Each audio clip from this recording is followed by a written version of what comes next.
bilakah kerajaan akan menaik taraf jalan perhubungan Jeli Gerik melalui Banjaran Titiwangsa yang sudah tidak diselenggarakan begitu lama dan mengalami kerosakan yang sangat teruk, di samping garisan putih yang sudah hampir pudar dan tidak kelihatan. Terima kasih juga saya ucapkan kepada Ibu Berhormat Ahli Parlimen Jeli dan Gerik yang mengikut semakan saya telah beberapa kali membangkitkan isu ini di Parlimen, tetapi saya mewakili rakyat Kelantan khususnya dan juga mereka yang berada di timur dan utara Semenanjung bertanggungjawab untuk bangkitkan hal ini.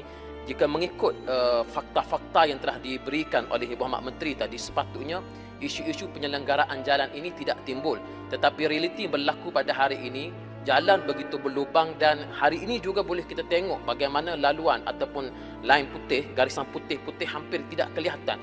Jadi apakah sebenarnya yang berlaku di sebalik peruntukan yang begitu banyak ini, dan apakah jangka masa panjang pihak kementerian untuk melebarkan jalan ini, dan di samping itu untuk membuat tar semula keseluruhannya daripada Gerik ke Jeli yang mengikut apa yang disebut oleh Ibu Berhormat Menteri tadi ialah sebanyak lebih kurang 40 lebih kilometer. Terima kasih Ibu Berhormat Menteri.